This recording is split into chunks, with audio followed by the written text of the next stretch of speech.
Hello, everyone. Thank you so much for having me. I want to thank Andy and the team here at NOAA for hosting this event, and I want to thank all of you for coming today. I know some of you have traveled a great distance to be here, and I really appreciate it. It's very overwhelming. Well, as they said, I wrote the book on Jensen Huang, The Thinking Machine. So, and this is what I learned from writing this book. So, I first interviewed Jensen for a magazine, and I really wanted to get kind of close access to him. I tend to do a lot of research, but for Jensen, I thought to myself, Jensen and NVIDIA, this is one of the most valuable companies in the world. With Jensen, I said, this guy is one of the most powerful executives in the world, and my guess is that 1 minute of his time is worth $1 million. And so I didn't want to waste any of his time. And so what I did is I did 4 or 5 times as much research as I normally do. And I watched every single interview of Jensen that I could find, online, in print, anywhere. And then I built a big biography of him before I ever met him, showing like where he'd gone to school, but also stuff like who his childhood friends were, like what his favorite kind of food was, this kind of thing. And then I said to myself, in my first hour with Jensen, I'm only going to ask him questions that I am sure no journalist has asked him before.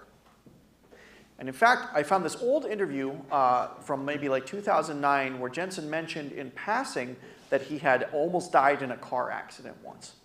But the interviewer didn't follow up, and Jensen didn't provide any more details. So I sat down with Jensen. The first question I asked him was, tell me about the time you almost died in a car accident. And he kind of stood up and looked at me. And then he said, how did you know about that? And then for the next hour, I just asked him completely new questions. And I think this made Jensen like me, or at least it made me, allowed me to have continuous access to Jensen because I wasn't wasting his time.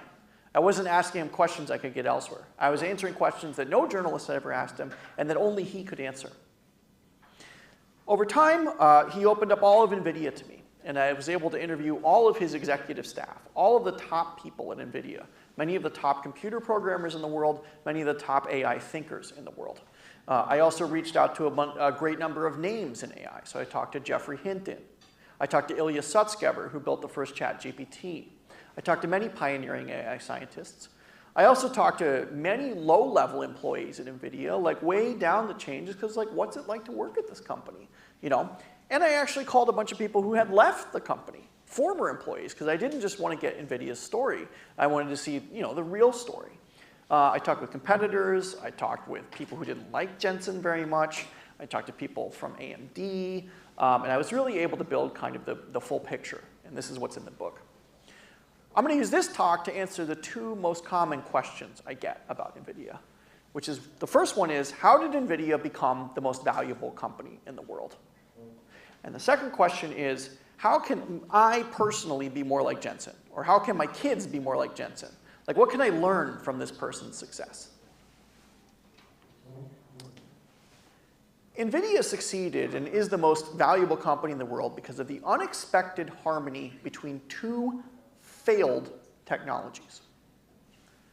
One is neural networks, which I'm sure you're now familiar with. And what a neural network does is it mimics the structure of the biological brain. Just as our brain processes information by passing neurons through synapses, it replicates this in software. This was a dead approach 15 years ago. Even within AI, this was considered completely dead, obsolete, actually, out of fashion. Very few people were working on this. No one at any top university in America was working on this, basically. In fact, if you wanted to research this, you had to go to Canada or outside of America because it was so far out of fashion. There was zero, I mean almost zero investment from venture capitalists in AI in 2010. So this was a dead field. And one of the reasons this was a dead field is that, in fact, it had suffered multiple waves of failed investment before. In the 60s and in the 80s, there had been micro booms in AI, and then they completely collapsed because they'd failed to produce anything useful. The governments of Japan, the United States, and the European Union had founded these big AI projects, like these big AI research projects, and they all went bust. And analysts later decided that most of the money on AI had been squandered. It was 70 years straight of failure in this field. That's the software side. Now, completely separately, and this is a totally separate technology, was something called parallel computing. Parallel computing is technical and can be difficult to understand, but basically what we're doing here is a classic Intel CPU will solve one mathematics problem at a time. The GPU, NVIDIA's parallel computing solution, will break that math problem up into hundreds or even thousands of smaller problems and solve them all at once. Now, this is a more efficient solution, but it's very difficult to program. And none of the programmers wanted to bother to learn how to use this GPU. And the reason they didn't want to learn it is because of something called Moore's Law. The CPU was speeding up every couple years. It would actually double in computing capacity. So if you're a programmer and you have a tough problem, you have a choice. You can wait 2 years, and the thing will just speed up and catch up to you. Or you can use a GPU and rewrite 1 million lines of code. And none of the programmers wanted to rewrite 1 million lines of code, right? It's just too much effort. And so many parallel computing companies had started, and they had all failed as well. Larry Ellison of Oracle, you know Larry Ellison maybe, he had a company called N-Cube. That failed. Seymour Cray, he was a big supercomputer guy in the 80s and 90s, kind of previous generation to get a job in Silicon Valley. So these guys were mavericks, they were outsiders. Jensen saw opportunity in parallel computing though. He believed that the world's top scientists needed this technology. And so at the time, NVIDIA, perhaps some of you will remember this, was manufacturing video game equipment. Now, secretly, video game equipment is actually one of the hardest things you can ask a computer to do. The computer has to do real-time physics simulations and also track the flow of light through a complex scene, and it has to do this for multiple agents at the same time. So it's actually quite hard, but nobody took this seriously because when you're playing a video game, it doesn't look like, high-tech scientific research. But for the hardware guys, this was actually like PhD level computing. And Jensen said, well, why don't we open this PhD level computing we're doing and go out and bring it to scientists? They built a platform called CUDA, which basically meant that they were going to take these cheap video game cards and put a switch on them, and you flick the switch and you turn it into a high performance computer for scientists. Then Jensen went out to a bunch of scientists. He went to guys doing medical imaging, quantum physics, okay? Like high-performance computing of all sorts, oil prospecting, thermal physics, any kind of really complex scientific problem. And he would spend tens or even hundreds of millions of dollars developing software and hardware for computers that maybe had like 50 customers. And in fact, they lost money doing this. They lost money for years building this platform. And the reason they were losing it is there's probably only 100 quantum physicists in the world who actually need this stuff, and you guys are spending like close to $1 billion to develop it. Like, what are you doing? So Jensen's investors got very upset with him, and they started yelling at him. I actually bought NVIDIA stock somewhere in here. And it was such a disappointing phenomenon, they actually sold it somewhere around here. That was the only time I ever owned NVIDIA stock in my life. And at the time, this company was a dog. Wall Street did not like this company, and NVIDIA did not have a good reputation. For 10 years, Jensen lost money pursuing this scientific initiative. Okay? And at the end, a bunch of activist investors took a stake in NVIDIA, and he was actually about to lose his job. He had to go kind of tour his shareholders and convince them that this scientific computing initiative had value. Because to a lot of people, they thought he was wasting money. And so when Jensen talks about this period with employees at his company, he always says the same thing. The pain and suffering of everything we do here at NVIDIA is great. If you are not suffering at this company, if you work at this company and you're not suffering, come see me, and I will make you suffer.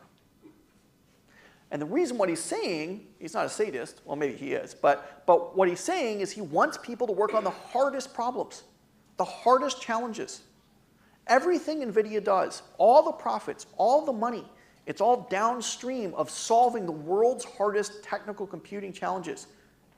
Because when you do that, there's not so much competition. If you're willing to invest $100 million to build a medical imaging platform that only 100 customers are going to use, you're going to be the only company doing that. But Jensen's belief is that maybe you can grow something around that. And he turned out to be right. In 2012, just around the same time Jensen was basically begging investors to keep his job, 3 maverick AI scientists in Canada trained a neural network to work on Jensen's GPUs. This is NVIDIA's equipment. These were gaming boards, okay? These were gaming boards. So there's a board that you buy online so you can play video games. And they repurposed it to train one of these neural networks. And what they found was when they trained it on the gaming boards, it went 1,000 times faster. Geoffrey Hinton, who is in the middle, won the Turing Prize. He's basically the godfather of AI, they call him. Almost all AI systems in one way or another go back to work that Hinton did in the 80s. But he had struggled with the technology for a long time. And his quote was, yeah, we tried everything, but the one thing we never thought of is what if we just made it go 1,000,000 times faster? And that's actually what they needed. That was the solution. They just had to go faster and faster and faster. And Jensen had spent his life building platforms for scientists to optimize their workflows and make them go 1,000 times faster. But he had actually never explicitly considered AI because the track record was so bad. Now, the finding that GPUs can train neural networks 1,000 times faster is one of the most important findings in the history of computer science. It may be one of the most important findings in any kind of science. It had a revolutionary impact. It was very similar to the first airplane, maybe, or the first steam engine. It didn't work even all that well, but it worked way better than anything else at the time. By modern standards, we consider it primitive, but there was a huge breakthrough. At the time that breakthrough occurred, NVIDIA had no AI staff, none. They didn't have a single dedicated person working on AI. So this was a complete surprise to them. In a certain sense, you could say they got lucky. I don't think they got lucky, though, because I think they were kind of casting a net looking for this. You know, if I go stand in the ocean and throw the net into the ocean every day as hard as I can for 12 hours a day for 10 years, and then I catch the biggest fish anyone's ever seen after 10 years, did I get lucky or not? That's the question about NVIDIA. Jensen's strength, one of his great strengths, is that when something is going good, he will drop everything to pivot toward it. And so shortly after he saw Hinton and their group's results, he decided that he was going to rebrand his company completely. In 2014, he sent a company-wide email to NVIDIA saying, we're no longer a graphics company. We are now an AI company. One executive I talked to told me this change happened over the course of one weekend. So he pivoted at this time 7,000 or 8,000 employees from working to graphics all the way to AI. And he told the head of AI at the time, a guy he just promoted actually out of nowhere, he said to him, I want you to imagine I marched everybody who works at this company out into the parking lot. You are now free to select any person in the parking lot to join your AI team. However many people you want from the company to join your initiative, they will come to work for you now. Jensen's very nimble. And NVIDIA has a flat organizational structure. And this allows them to change direction and adapt extremely quickly. And Jensen will also put a tremendous amount of trust in his employees. The guy that he put in charge had never managed a team of people, had never produced a single piece of commercial software in his life. He was a research academic. But because he brought AI to Jensen's attention, Jensen put him in charge. Incredible trust in his employees. Anyway, you know the rest of the story. NVIDIA stock went like that, right?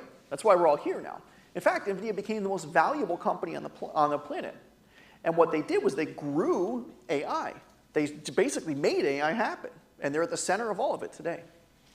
They're the primary hardware supplier for AI, with something like 90% plus market share.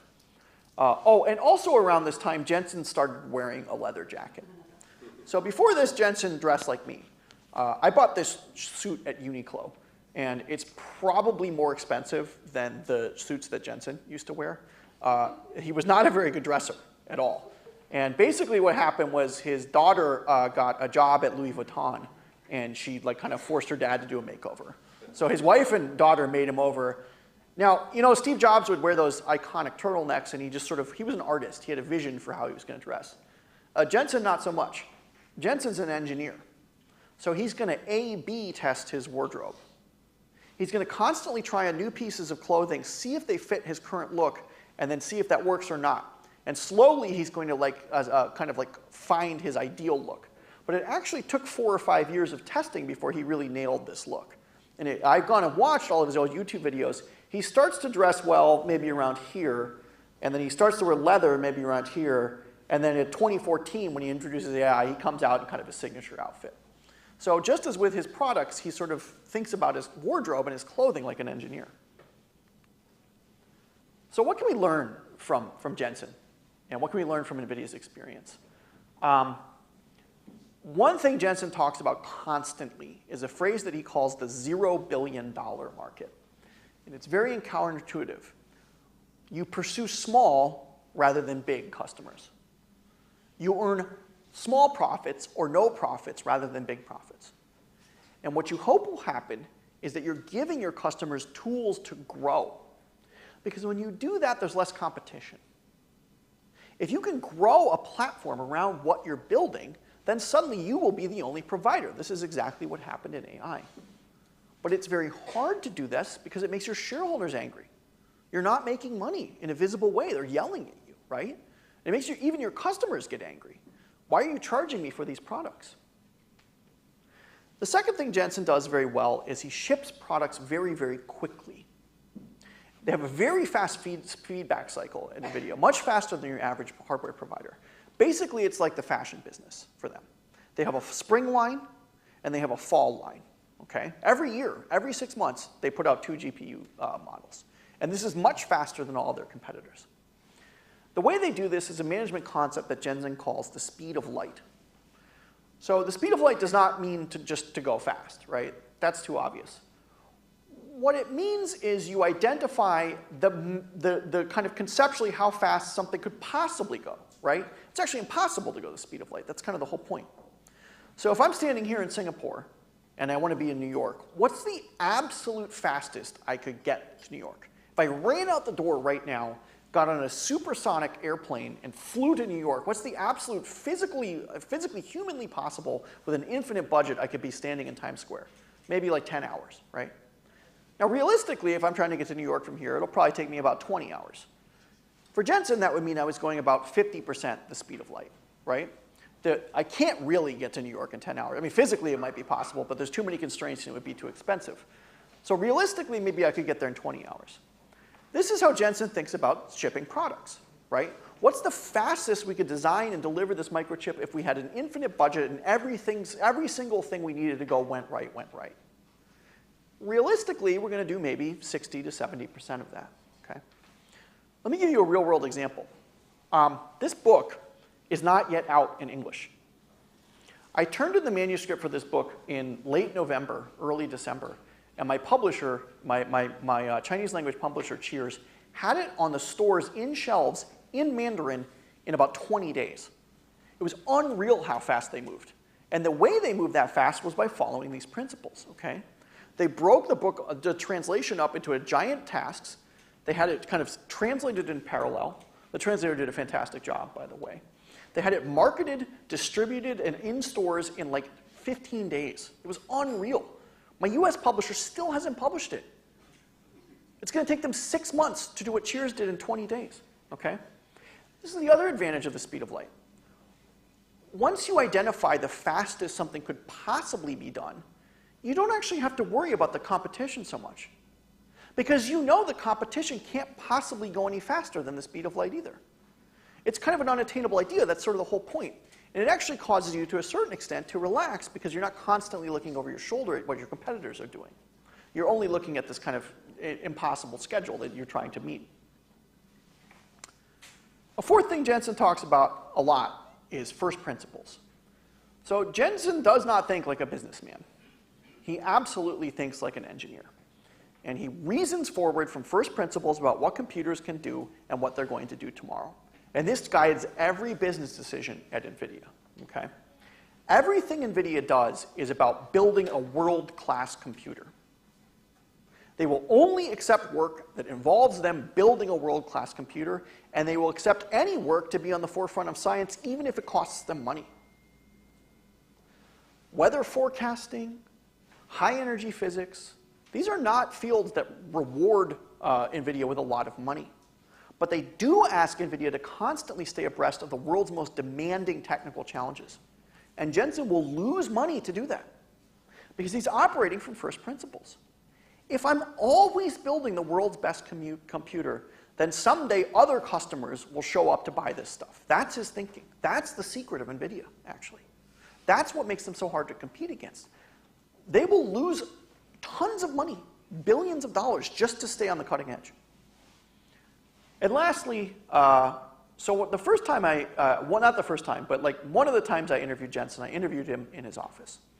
Now, if Jensen were here, if he was managing this company, his office would be right here. He would put it right in the middle of the company so he could see everybody coming in and out, and so you have an excellent idea of what the flow of the company looked like.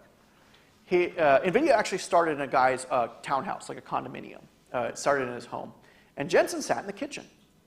And the reason he sat in the kitchen was that he saw every employee every day when they went to get snacks and food. He wants to be in the middle of the flow of things, okay? He will not work in an office. They built him an office, his new headquarters. He does not use it. He does not go in there. He sits in a conference room in the middle of the company all day, every day. Anyway, I went to this office, and I go in, and it's a whiteboard that's it's probably larger, actually, than this wall. But from here all the way to here, Jensen has written in perfect capitals, in perfect markers, diagrams and business plans and the schedule for NVIDIA. And then he hits this wall and he writes on this wall. And then he has one of these glass-facing exteriors, and he's written in his perfect handwriting all across the glass-facing exterior of the front of the office, too. It's like stepping inside of his brain when you go to see him, okay? He has a master plan. He has a master plan that wraps entirely around the wall of a huge office. When AI came along, Jensen took an eraser, and he erased the whole plan. He erased every single thing he'd written on there. And then in the middle of the whiteboard, he wrote this acronym, OIALO, once-in-a-lifetime opportunity. Because Jensen believed that AI was a once-in-a-lifetime opportunity, and that he had to drop everything he was doing just to focus on that. Okay? And this was 2014. It was not obvious that AI was going to take over yet. In fact, they were the only AI company at the time, you could argue. They were really the only people attempting to make money off AI. There was no AI market. If you look at the first, mind if I borrow your book for a second? The first picture on the inside cover of the book here is Jensen delivering his first computer to OpenAI. So this is one of the most important computers in history. It's the first computer that's dedicated to AI. It's the first computer that's dedicated to accelerating AI. And if you look in the front there, you'll see a guy in a blue shirt there. That guy in the blue shirt is Sam Altman. Now, at that time, nobody knew who Sam Altman was. No one had ever heard of OpenAI. They hadn't shipped ChatGPT yet. They were not a world-conquering company. But Jensen was at the forefront. He was at the forefront with these research scientists because that's always where he's going to be. He's always going to be in the forefront of some small laboratory with research scientists trying to accelerate what they're doing by 1,000 times. And he figures that somewhere along the road, down the way, some of those research scientists will make an explosive new product that takes over the world. And when Jensen saw what was happening with AI, thank you so much, he did everything he could to be at the forefront of it. Now, at the same time, Jensen had like 4 other initiatives at NVIDIA. AI was not the only thing they were doing at the time. They were building modems, if you can believe that. Bad business for them. And they were doing mobile graphics and all sorts of other stuff. He cut all of that out. He dropped all of that because it was a distraction from the once-in-a-lifetime opportunity. So to pursue AI, he actually killed 3 or 4 other business lines that he was working on just to focus on this. Now, as we say, once in a lifetime. These things don't come along very often, right? You'll know when you see one in your own life. And don't be afraid to pivot toward it. Drop everything and run toward it, I would say.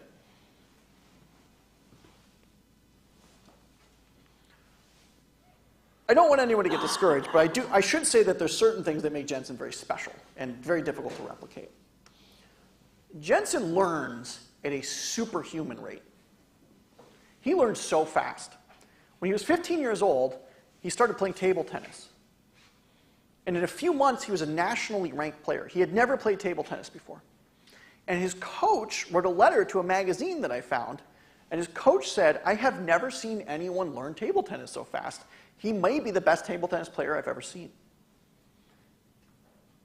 Jensen does this with everything. I was talking to one of his chief AI scientists, and in 2014, Jensen didn't really know anything about AI. But he buried himself in AI research for a couple weeks and came back and he actually knew more than some of his AI experts. He learned the field of AI in a period of 2 to 3 weeks. So super learner, superhuman learner. He learn at a superhuman rate. Now some people can do this. I cannot do this. I learn relatively slowly. But I've met people who can do this. So if you are one of these people, leverage it. His work ethic. Jensen works incredibly hard. He's one of the hardest working people in Silicon Valley, which is really saying something. Jensen works himself to the point of collapse every day, to the point of exhaustion. I remember I saw him at Caltech, and I was like, well, tell me about your day. Like, what'd you do today? He's like, well, I woke up today and my dog was sleeping in between my legs.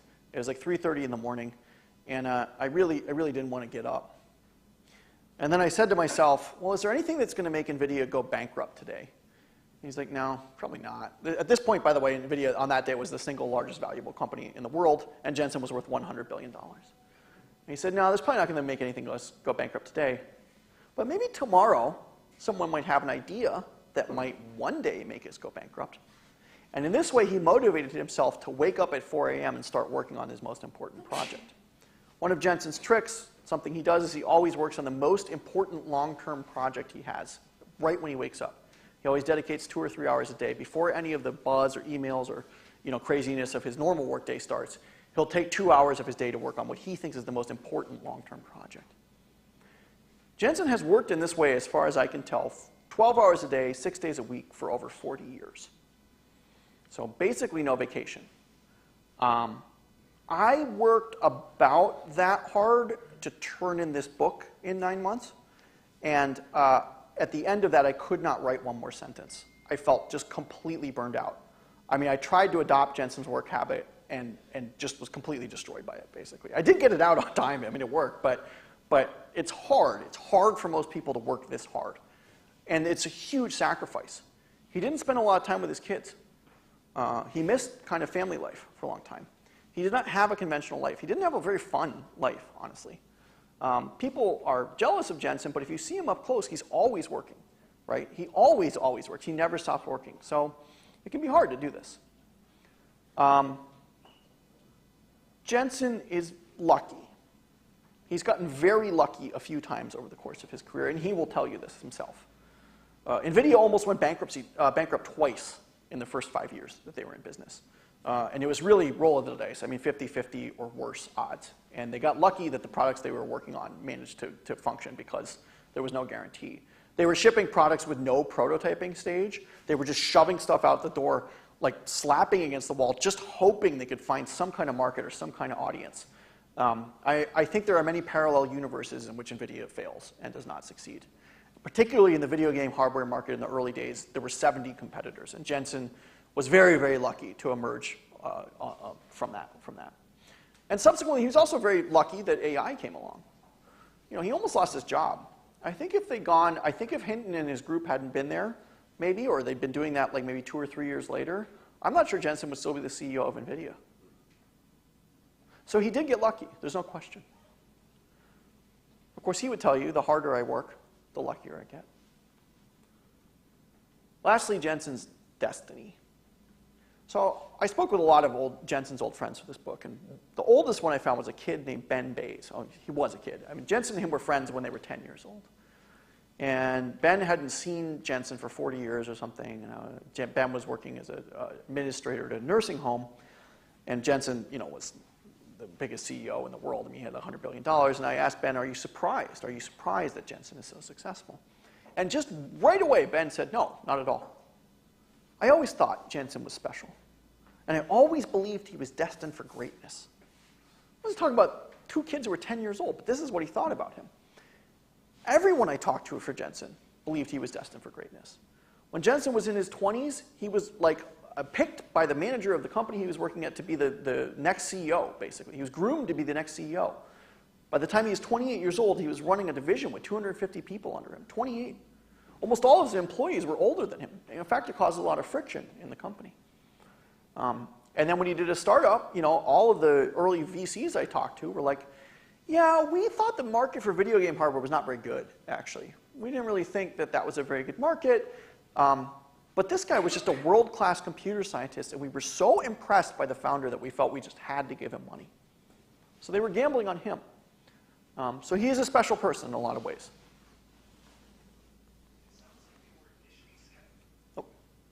What motivates Jensen? A lot of people have asked me about Jensen's kind of more Chinese characteristics and about his more American characteristics. And Jensen certainly has a lot of what I would sort of classically Chinese characteristics.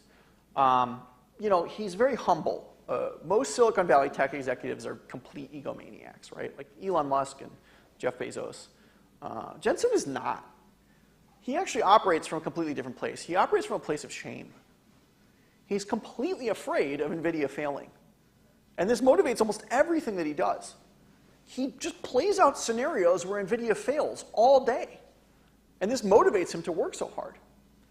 And it's motivated by like a fear of failure, a fear of shame. Like people will laugh at him if NVIDIA fails. This is, trust me, this is not what makes Elon Musk wake up every day and work. It's not what makes Sam Altman work, and it's not what makes Jeff Bezos work. But it is what makes Jensen work. He's also extraordinarily diligent, and he always does all of his homework. And he's really, really devoted to his family. He's such a family guy. His wife and him have been together for 42 years. They got together, they met when he was 17 and she was 18. A lot of the most successful Silicon Valley guys leave their wives. They go and they kind of have second families, second relationships. Elon Musk has 6. Jensen would never do that. It's just not in his nature. It's not who he is at all. And then there are characteristics that I see maybe as more American. Jensen is a cowboy.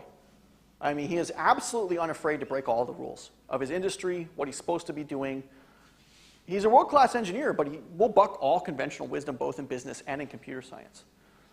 My favorite anecdote about Jensen is when he started NVIDIA, remember, he was on a management track to run another company, and he left that very stable and, in fact, high-powered job to go start a startup, and almost all startups fail. And his mother discouraged him. His mother, she wanted him to go back and work at a job at a respectable firm. He was working at LSI Logic, which is kind of a forgotten name now, but would be the equivalent of working at probably Google today. So imagine you're a VP of engineering on Google. Your C-suite is in reach. You can see it. You're going to be on the E-staff. People are talking about you being the next CEO of the company. And you leave to start a 3-person startup. That's what he did. So he's a risk taker. And risk takers usually don't do their homework, right? So people who break the rules usually don't do their homework. And people who do their homework usually don't break the rules, right? It's very hard to find someone who does both of those things. Jensen diligently does all of his homework. He knows his field as well or better than anyone. And then he goes out and starts breaking the rules in his field because he has the expertise and the knowledge of when to start breaking the rules. And I think this is a unique kind of combination. This is a question I got a lot from China, especially. Could there be a Chinese NVIDIA? Or could there be another NVIDIA? How do I build a firm that could compete against NVIDIA? What are the competitive threats to NVIDIA, and what is NVIDIA's competitive advantage? So at the transistor level, the thing that you need to compete with NVIDIA is this kind of advanced light printing technology. And actually only one company in the world makes it, a Dutch company called ASML. The second part is the low-level code, sometimes called numerics. This is the stuff that is so low level, it's basically pushing the electrons around in the metal, okay? Fundamental computer science. And you would think this had all been determined and settled 60 years before. But neural nets work in such a different way than other kinds of computers that actually they require you to kind of go all the way down in the guts of a machine and kind of rebuild how it works from the ones and zeros up. NVIDIA has tons of people who don't work on Python, who don't work on abstract programming languages, who just hang out down here, coming up with new data types and all kind of weird experimental stuff, like kind of fundamentals of computer science. They're actually still making advances there. You wouldn't think it would be possible to do so after 60 years, but because neural nets are so special and so different, they require just a completely different cast of mind when you're programming the computer. There is still like a lot to be found here, I think. The only limit to finding new numeric stuff is brain power. In fact, DeepSeek found some with its new model. And this was historically been NVIDIA's domain. So this is pretty special. It's hard to replicate. You need world-class computer scientists. You need really mathematicians. This is kind of the mathematician's domain, the best mathematician's domain, applied mathematics. But even this is not quite NVIDIA's competitive advantage. If you ask Jensen what's the hardest thing to do, it's this. It's the software development kits that they build for their most elite advanced customers, right? So I have to go to a quantum physicist. I have to understand exactly all of the aspects of quantum physics that he's struggling with. And then I have to go back to my computer and build him a tool that's going to accelerate his workflow 1,000 times. Requires intimate knowledge both of quantum physics and a world-class computer scientist to pull it off. So Jensen calls these his treasures. Jensen actually got his start as an engineer, but then he quickly moved into sales. And what he was doing in sales was the sales guys would go out and they'd get these really sophisticated customers who wanted to do really sophisticated things, and the sales guys couldn't understand what the people were talking about. So they basically took Jensen out of the engineering department and said, here, go talk to these customers. We don't understand what they want. And so Jensen got really good at this. He got really good at going to like a Nobel Prize-winning computer scientist, or sorry, Nobel Prize-winning physicist or something, and saying, hey, what do you need to make this work? And then building that guy a computer. In fact, NVIDIA has enabled several teams to win Nobel Prizes in a variety of domains, including the LIGO Gravity Wave Observatory. NVIDIA built their computer, right? So there's very few salespeople in the world who look like NVIDIA sales staff, right? All of NVIDIA sales staff have PhDs in electrical engineering or computer science. And then they do sales. But sales means they go to CERN, or they go to like some high-energy physics laboratory, or they go maybe to like brain-machine interface. And they talk to the people who are working on that stuff, and then they build them a computer, like a bespoke, custom computer from scratch. And they lose money doing this. They lose money doing this, at least on the initial sale. But their thinking is we can never be behind in these technical domains. We have to be the leader in these advanced technical domains all the time. And if we're the leader in these advanced technical domains, no one can ever catch us, because ultimately everything in computing is downstream of what we're doing here. Someday our customers will catch up to what we're doing here, and then we'll own this platform completely. This is their competitive advantage. Very difficult to replicate. Jensen has no intention of stepping down from NVIDIA anytime soon, and in fact, he has no designated successor. NVIDIA's hierarchical organization chart is Jensen and then 60 people. He has no second in command. Everyone just basically answers directly to him. Still, a question I asked a lot of people at NVIDIA was, all right, well, what happens if Jensen gets hit by a bus, or he just can't come to work anymore? Who's going to take over this company? And a name that people floated to me a few times, just a rumor, but a name that people floated, was a guy named Jay Puri. And Jay Puri is NVIDIA's head of sales. He's the head of sales, but he's also a world-class computer scientist with a PhD, right? Because he's the guy who's on the front lines talking to the world's best scientists and building them computers. And Jensen calls the software that he builds his treasures, okay? I think AMD struggles to do this. I don't think AMD has that staff who's out there talking to the world's best scientists. It doesn't seem to me like they're building this equipment. I don't know if anyone else can do it. It's hard to do. And the reason it's hard to do, A, is it's technically very difficult to do, and then B, you have to be willing to lose a lot of money doing it for a long, long time. Well, this is what makes NVIDIA hard to compete against. And the last thing NVIDIA is really good at is that they pull talent from all over the globe, especially now. Most of the employees in NVIDIA were not born in the United States, including Jensen. Almost everyone I talked to there was from India, they were from China, they were from the Middle East, they were from Europe. I think something like 25% of their employees were born in the United States. So although we think of it as an American company, and it is, it's also a global company.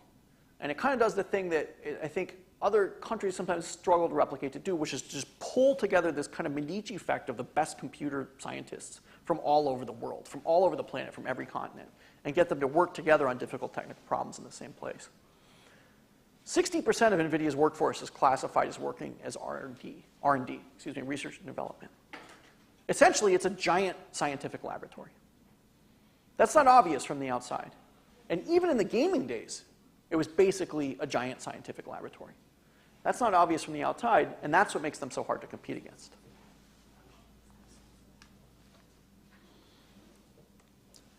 So I think it's still early in AI. I think with AI, we're still like here. I think we're still in this part of the curve. We haven't hit this part of AI yet. NVIDIA has, but I think for the technology itself, we're still kind of seeing the very early compound growth. I think this technology is going to transform practically every aspect of human society. Now, that might not be smooth, right? It might look like this. It might look like the other price of NVIDIA stock, right, from the early days. But remember, when you look at it in the long term, that all looks like nothing now because this happened, right? We can't even see these changes anymore. The things that people were mad about in 2003 to 2013 have disappeared. They're rounding error. And this is because exponential growth is actually a slow process, right? This is a point that Brian Catanzaro, the head of NVIDIA AI, the guy who was taken out to the parking lot and field promoted to run the AI initiative, said. He said, for years, Wall Street ignored us. Actually, it was worse than that. They thought that what we were doing had negative value. They thought we were squandering the money of our shareholders pursuing these weird science projects, right? But we saw the speed-ups. People forget that exponential growth is actually a slow process, and for a long time, it doesn't look like very much. So I think we are here with AI. I don't think NVIDIA's stock can do that again, probably, but you never know, I guess. It would be hard. Okay, that's the talk. The book is really, I think, the most in-depth anyone's gotten with Jensen. I interviewed him 7 times, which is, I think, 6 times more than any other journalist has ever interviewed him. You know, I really got to know him. He's a fascinating individual, fascinating character. I have never met anyone like Jensen. I've never met anyone like him. And so you can read about him and the struggles in the book. Usually I use this part of the book, the presentation, to sell the book, but it seems that all of you have already purchased the book, so I don't need to use this part. Anyway, thank you so much for listening. That's the talk.45分钟跟 Steven 呢有一个对话环节，正好呢就是也谈一些大家可能比较关心的话题，因为我们跟很多客户接触下来，大家对人工智能以及人工智能未来对我们自己的生活、工作这个世界会怎样，我们的孩子将来怎么弄。那么正好 Steven 呢，他在写这本书的时候，就他自己就是亲自跟黄仁勋面对面交流了6次，同时他也是在整个英伟达周边整个的生态圈里面最好的朋友、最好的科学家和最好的客户，也是1对1的就是面试或者说采访，200多次，所以他还是听到了真正站在科技最前沿的这些最聪明的人，他们在想什么，他们认为人工智能未来会怎么发展，世界会怎么变。所以就是用这个环节呢，就是他刚才讲的主要的是这个书中覆盖的一些内容。我想可能更多的从咱们作为一个普通人，咱们所面临的困惑，这本书里也写到了，将来其实真的会取代很多人的工作。黄仁勋曾经提到，蒸汽机时代，就是真正的工业革命带来的，就是把人的手脚的束缚解开了，大量的体力劳动。最后都用机械来取代了，于是人更聚焦脑力活动，迸发了更多的创造力，更多的想法，最后是人类社会推动了人类社会的进步。那现在人工智能来了，把人的大脑给取代了，人不用干脑力劳动，体力也不用干了，脑力也不用干了。那人就是咱看看自己浑身上下，人还有什么潜力可以挖掘？当这些都不用咱们干的时候，咱们未来，咱们独特的价值是什么？能干点什么？或者说咱们的孩子将来能干点什么？但是具体我在问干什么之前，我想先问现在的孩子成长需要什么样的基本素质，也是结合黄仁勋这个人他的成功历史，一些什么样最根本的素质和能力是需要咱们的孩子成长的时候所需要的。What a great question. I actually gave a number of talks recently, but the best questions I got by far were from high school students. You know, all the investors asked me, like, well, what are the competitive threats? And the technologists asked me about technology. The high school students asked, why should I do my homework when ChatGPT can do it for me? Why should I go to college when I can learn anything I need to learn from the AI in 2 weeks? What kind of job is going to be available for me in 5 years? What career should I go into that AI won't make obsolete? And I can answer the questions about the competitive threats to NVIDIA, but those are much harder questions that I've just been asked. So I want to talk about sort of how I think about it, because I think my job is actually at significant risk from AI. Right? Writing.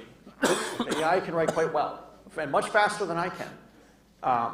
So how am I thinking about what's going to happen? And then I think using that, I'm going to answer how maybe this could transfer to someone younger. I think my industry, publishing, is about to totally change. I did about 200 hours of interviews for this book, and maybe 1% of that actually made it into the physical copy. And the rest of it is on like my hard drive or in the cloud, and you guys don't see it, right? So it's kind of wasted resource, right? And the reason that has to happen is because, well, the book would be too long, first of all, but also people are approaching the book from a different perspective. Some people are very technical. They want to know how the microchip works. Some of them are investors. They want to know what's going to happen to NVIDIA stock. Some of them don't know anything about any of this, and they're just curious about what this company does. And so what I want to give to the reader is a tailored experience. Maybe in the future, with a digital book, I can have AI write the book on the fly. Write the book quickly to meet where the reader's interest is. And this is what Jensen does, right? He's constantly thinking about how the world is going to interact with AI and which industries are going to adapt to it. There's a scene in the book where he talks about how all architecture is going to change. He's not an architect, but he's saying to himself, gee, all the walls in this room are fixed. But what if instead they were movable? And what if AI could reorient this event space on the fly, so if more people showed up to watch us speak, we could actually expand the size of the room to accommodate all of them, right? I think for any young person, this is what you can learn from Jensen, this kind of like visionary adaptability. Every industry, wealth management, everything, it's going to collide with AI. It's all going to run into it, and it's all going to be transformed. If you have a vision of what's going to happen when that happens, you can be at the forefront of it.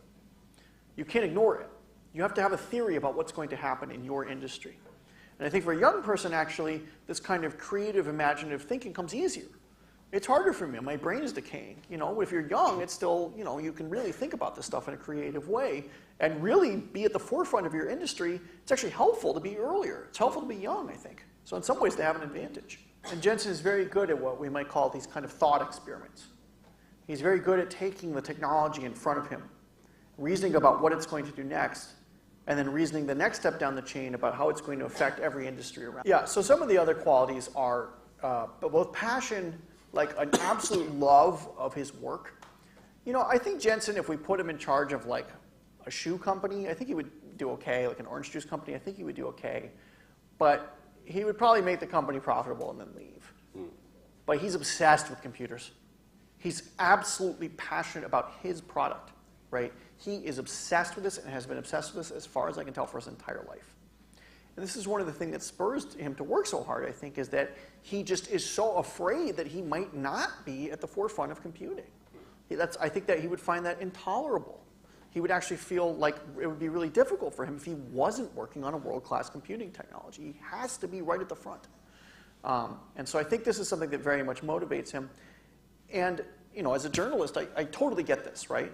Like, if I'm not reporting on the hottest story, I feel like I'm wasting my time. Right? If I don't feel like my work doesn't matter, I'm not like in a big story. Like, you know, I kind of get, oh God, what am I doing with my career? You know. And for a wealth manager, it's like, are we making money? Yeah, okay, yeah. It's kind of more easy to determine if you're doing a good job. But I think for him, you know, in a certain way, he's very privileged. I mean, he's a great businessman, but if you look at the way he runs his business, it's, in a certain sense, profits are always downstream of being at the forefront of computing technology. You know, Jensen's parents didn't put a ton of pressure on him, actually. In fact, his older brother and his younger brother, they both became engineers, but they had very conventional careers. They didn't make a lot of money, and apparently, he told me, they weren't very good students at all. Something inside of him drove him to be this way, I think. I'm not sure what it was. But even with that, Jensen did not receive like an elite education, at least not at first. He went to Oregon State University, which I just looked at this yesterday, is ranked 144th in the United States. So not an elite school, not in the top 10, not in the top 100. And so I think a certain portion of this came from just some kind, the way he's wired, right? Like something special about him. His younger brother, same major, same school, went to work at Intel and didn't go up in the ranks very much. And in fact, still to this day, is working at Intel. He's going to lose his job because his middle brother destroyed the company he worked for. Right. So this is the other thing. When Jensen was young, he was kind of ended up, so he'd been going to a good school, like an international school in Bangkok. And then he moved to the United States ahead of his parents. And he was sent to what they thought was another prestigious like boarding school. In fact, it was a school for criminals. It was a school for juvenile delinquents who needed a reform academy before they went to jail. And he showed up to the place, and the grounds are covered in cigarette butts. And he goes to stay at the dormitory with his kind of roommate for the first time, and the guy lifts up his shirt, and he shows Jensen all the places he's been stabbed in a recent knife fight. So Jensen's going to a school with a knife fighter, and all the kids are smoking, okay? And he has to survive. And he has said in interviews that this was actually one of the most important experiences of his life. Because now he has to thrive and operate in an environment in which there are no rules. There's no rules for success in this environment. He has to figure it out on his own. Well, that resembles the business world as well. You know, in school we can do well. We study, we do our homework, we get a good grade on the test, the teacher likes us, great, here's your degree. It doesn't work that way in business. It's chaos. It's a knife fight. I struggle this. I have an 8-year-old daughter, and I have the exact same questions. Like, you know, like, am I raising this kind of child who has everything easy? It was not so easy for me growing up, actually. I went to a school. I didn't go to school for criminals, but I went to a public school, and not a good one. And so I kind of know what this is like a little bit. And yeah, you do learn resiliency, and you do learn. You are exposed to the real world, and it's not easy. And that's what happens when you graduate. And I think some of the people who kind of follow the elite career track get out of a great school and then suddenly find that the rules no longer apply. It's not so easy. Yeah. And the other thing, so the last question about Jensen and the personal characters is he has very attractive personal charisma. Yeah. So a lot of the immediate employees, they will die for him. Yes. And they stay 20, 30 years with the company, even though to put up with his bad temper, to put up with the stock and company performance fluctuation. Why is that? What, as a person, what he has to attract some of the top talents and keep the relationship? Well, now they all stay because he made them very rich. So if you've worked an employee at NVIDIA longer than 10 years, you have a lot of money. But what's interesting about that is if you go into the past when NVIDIA stock was not doing well, he was still able to attract the top talent. In fact, he got the chairman of the Stanford University Computer Science Department to leave his job and join NVIDIA just as NVIDIA's stock price was going into the toilet in 2009. And so how does he do this? Well, remember, he's obsessed with building a world-class computer, right? And so every other computer scientist in the world who wants to build this world-class new technology is gravitating toward him. To a certain extent, this isn't really true, but these guys are only partially motivated by money. To a certain extent, they're more motivated by the technology and actually getting patents and like doing their life's work, doing a very hard technical project. And this is how Jensen attracts these people and keeps them. He said, I want you to come to NVIDIA and do your life's work. I want you to find the job that you are most passionate about and do it here. And not only that, I will push you very, very hard. I will push you very hard like a general or like a sports coach to get the very best out of you so that together we can build this kind of world-class technology. That's not the pitch that you get from like Intel. That's not what they're saying to you, right? And so people would leave Intel, or actually given the choice between Intel and NVIDIA, they would go to work for NVIDIA even though at the time Intel was 100 times larger than NVIDIA. Because they had that sense that like here's a guy who's passionate about computers. One thing somebody told me was that Intel at the time was run by a lot of like kind of classic business guys, MBAs. And that guy said, Intel was a company that might as well have been selling shampoo. They might as well have been selling soap, right? They were not passionate about computers. But Jensen was passionate about computers. He was not selling soap. He was selling computers. He was going to make them work as best as he could. So that absolute obsession with the product, I think, is what drove it. And people talk a lot about passion and work, and if you're selling shampoo, like, it's hard to bring that level of passion, right? Yeah. But a good computer can really change the world. And so I think people wanted to be at the forefront of that. A lot of the engineers, especially the earlier Americans ones, their heroes were like the Apollo 11 guys, right? Their heroes were like, not so much Steve Jobs, but guys like Hewlett and Packard who really kind of built the first computers. They weren't attracted to like flashy consumer devices. They wanted to be in the hardware, making hard stuff work. And Jensen gave them that opportunity to do that with their lives. Jensen also has a great degree of personal charisma. He's great on stage. He's really good when he's on stage. He hates public speaking. But he hates public speaking. In fact, I once kind of ambushed him, and it was an unscheduled interview, and I kind of just showed up. He was supposed to go on stage and talk to a bunch of architects. And this is meaningless for him. There's like 400 people. It's a little bit bigger than this, but basically he gives hundreds of these a year, right? He doesn't care about it. It doesn't, no matter what he says, it's not going to affect NVIDIA's stock price up there. And I'm standing next to him in the kind of the green room before he's supposed to go out, and he starts to go like this. He's rocking back and forth with his feet, and he starts to talk really fast, and he starts making all these jokes. And I'm looking at this guy who has $100 billion. He's the most powerful person in AI, and he's nervous. He's nervous to go up there on stage and talk to 400 people. I couldn't believe it, actually. It was the most vulnerable moment. And I said to myself, oh my God, he's a human being. That was before that, he just seemed like an unreal person, you know? It's the first time I saw like the human side of Jensen. And he has great sense of humor, he cooks. Great sense of humor, he cooks, he's very dedicated to his family, as I mentioned. He really loves his wife, they go everywhere together. Here's the kind of person Jensen is. This isn't in the book because it happened after the book came out, but basically he was asked to throw the first pitch at a baseball game. And he kind of gets up there and he's really sheepish and he apologized and he threw a very bad pitch. Didn't make it to the catcher. And you could see he was embarrassed on TV. So he goes home and every day at work, after working at NVIDIA, the largest company in the world, he and his wife go to the backyard of his mansion, they throw a baseball back and forth so he can improve his pitching. So the next time he goes out and throws a pitch, he throws like a perfect pitch because he was practicing with his wife. Like he can't let this stuff go, right, to some extent. He has to like improve. He has to do a good job, no matter what it is. Even something as meaningless as throwing out the first pitch in a baseball game. 第二组问题吧，就是关于这个人工智能未来到底会怎么走？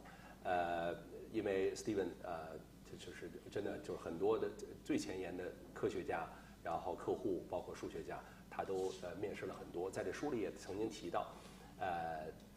其实是分成两派的，有一派就是以黄仁勋为代表的，就是坚决地认为，人工智能未来就是个好的东西，对人类就是个加速的发展，然后非常好用的工具。还有另外一派，就包括刚才那个得了巡回奖，其实是图灵奖的那个Hinton，他就是坚定的，人工智能对未来的人类会是一个巨大的威胁。就是这一派，所以呢，想听听这个从 Steven 这边，听听第一手的资料，有些也在这个书里有，就是人工智能，他觉得未来会怎么走，对人类社会是怎么样的一个影响Okay, so there's basically two camps. One of the camps is it's going to be great. It's going to turbocharge productivity across everything. We're all going to be wealthier. We're going to live longer. We're going to have more chances and opportunities to do what we want to do, and we're going to have all sorts of wonderful art, all sorts of wonderful science and technology, transportation. This is Jensen's view. It's all good. It's going to be just like the Industrial Revolution, just like electricity improved our lives, AI and artificial intelligence will improve our lives. The more pessimistic camp, first of all, they actually agree that this can happen. No one I've talked to says that, no, none of that's going to happen. Hinton and Bengio, they see the potential for that. But they're worried, too, because they see a risk from AI. What's going to happen when we have a computer in the corner that's smarter than us, that does everything our brains can do but 1,000,000 times faster? What becomes our role? What's our role in that world? And is that machine a threat to us? A question I get a lot is, well, what if the AI becomes conscious? What if it becomes self-aware?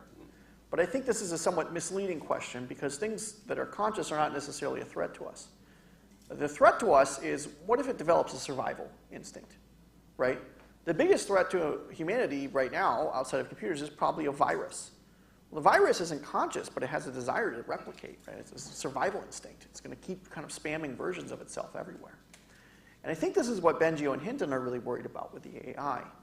Not that it gets too smart, but that somehow, inadvertently even, it's introduced some kind of survival instinct in it.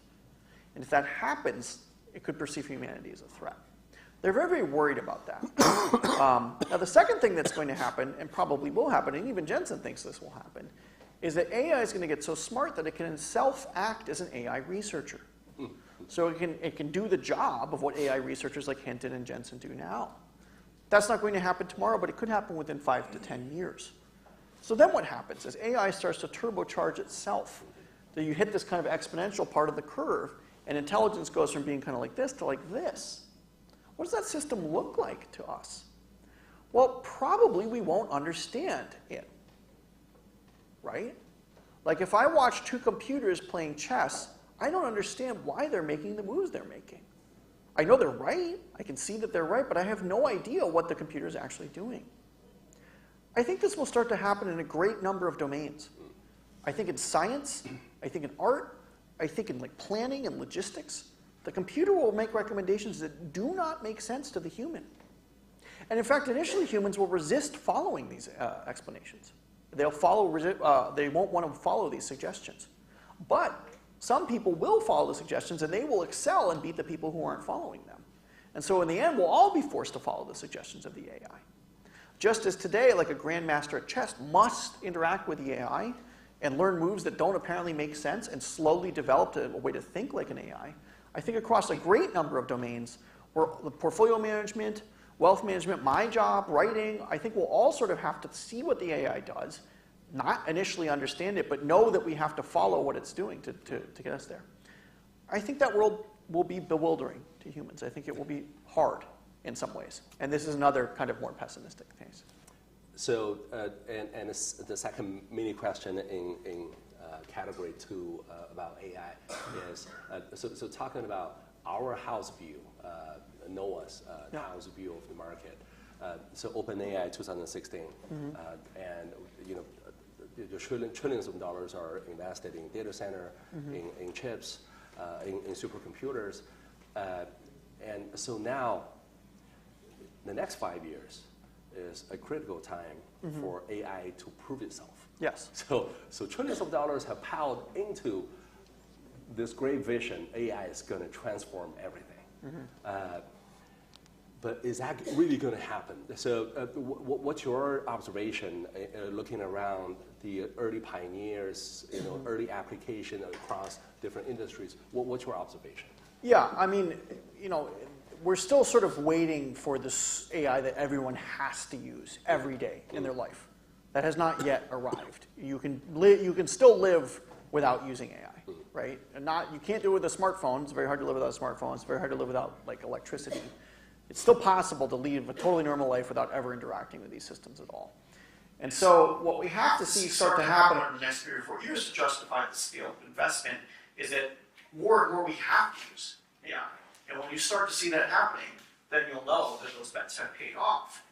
On the other hand, if it doesn't start to happen, I think NVIDIA stock price will go down a lot. It's certainly a possibility. Remember, NVIDIA stock price has gone down 90% before. You know, just because they're on top today, it's no guarantee that that can't happen again. I'm seeing progress in what's called AI agents. So I say to the AI, hey, book me a flight to Los Angeles, and it just comes back 5 minutes later. The flight's booked, I don't have to do anything. I think if such a service became widespread and was rolled out everywhere, I think everyone would start using it almost every day. You know, and I think we're not too far away from not merely having a self-driving car, but having a self-driving car that's, I say to like, you go run like 3 errands for me, right? Go to him, you know, go to the store and pick up my package and come back here with it with me. I don't need to be in the car, right? And so the more we see those systems start to integrate in our lives, the more we'll see this bet working. Now, a lot of this stuff is going to be invisible to us. Plane routing will be faster. the electricity grid will make more efficiently, diseases will be cured, medical stuff will happen, and we won't, as consumers, see much of it unless we're looking for it. So also you're looking for sort of what's called invisible by default productivity improvements, and I think we're starting to see one of those already. You know, the core belief inside NVIDIA, going way back, was that 3D graphics had infinite demand. No matter how good I made my 3D graphics in my game, the customer was always going to want better graphics. And still today, this is true. From 1993 till today, there has been no slackening in demand for better graphics. The core belief inside NVIDIA now is the same for intelligence. Intelligence, infinite demand. We're always going to want more smart systems. The system always has to get smarter. We're always going to ask more for it to do more. We're never going to hit some point where we satiate the demand for intelligence, right? I think it's probably true, but if it weren't, that would be very bad for NVIDIA because they're really gambling on that. So that's another threat to the business. And finally, you know, I've heard stories in the US of people are like, yeah, our CEO stood in front of the company and said, AI is going to revolutionize everything. And the whole company reorganized around building this internal tool that was supposed to like turbocharge our workflow. And then we got this thing back, and it was basically just a toy, and now nobody uses it. If AI disappoints in that way, it's very bad. You know, I mean, the thing is, NVIDIA is one bottleneck, but there's only so many Ilya Sutskever's in the world too. There's only so many 10x, 100x AI programmers. Most companies can't access those people. And so if they can't get good programmers and they built all this money in the NVIDIA stack, maybe it comes back to and it doesn't work very well. Suddenly these systems they build. The CFO of the company is not going to like that. And he's going to start canceling purchasing contracts for NVIDIA hardware. It's a risk. Stephen, to get the audience more excited and more on the camp of, oh, this is great. Yeah. Talk to us about Omniverse. Oh, yes. So Jensen, I asked Jensen, okay, you made this crazy bet on computing, on supercomputers in the past. What crazy bet are you making now? What's the bet today that looks like what you used to do in 2000s? And he said, oh, Omniverse. Jensen thinks we're at the beginning of a $1 trillion investment cycle in robots, in robotics, right? He thinks this is the coming thing. And what he's building is this giant reality simulator, okay? So imagine we want to teach a robot how to wash dishes. There's two ways we can do this. We can give the robot 1 million dishes and have it learn, and it's going to break all these dishes. It's going to be incredibly expensive. We have to sweep everything up. It's very costly. What Jensen wants to do is completely simulate the sink. He wants to simulate the dishwashing environment in a computer. And he wants to train the robot's brain in a simulator. And the robot's going to break 1 million dishes in the simulator, but it's not going to cost very much money because nobody has to clean it up. It's all digital. If he can get the physics of the simulator to be as high fidelity, as close to reality as possible, then they never really have to do the sync at all. They can just deploy the brain directly from the cloud right into the robot, and it will go out into the real world. Now, this is very hard to do. You know, game engines and physics aren't there yet, right? You have to have the robot hand pick up a baseball and then pick up an orange, and it has to use different strength, right? If it tries to pick up the baseball like it picks up tries to pick up the orange like it picks up the baseball, it's going to crush the orange. It's going to leak everywhere, right? And so they have to teach it this very complicated, like physics, like really well done. It's very expensive to do this. But Jensen believes, and he's probably right about this part, that there's going to be robots everywhere in 10 years. And he wants NVIDIA to be right in the middle of that, right? He doesn't want to miss any part of that. He wants NVIDIA to be like collecting money every time we do a robot, because every time we train the robot's brain, we did it in this digital reality simulator. Computing algorithm, we're good. Broadband communication, we're good. Yeah. But power is what we need for the next generation AI. Yeah. What's your observation on the power, the supply and demand gap? Right? Yeah, so there's a huge, you're going to need a lot of power to run these $1 trillion computing stack. And in fact, NVIDIA is getting more efficient in computing, but the new chips draw incredible electricity demand. The computer in the front of the book drew about as much power as a clothes dryer, like the thing that dries your clothes at your house. The new ones draw as much power as a single family home. And that's just one stack. And they'll put 10,000 of those in a data center, right? They'll draw as much power as like to power a small city.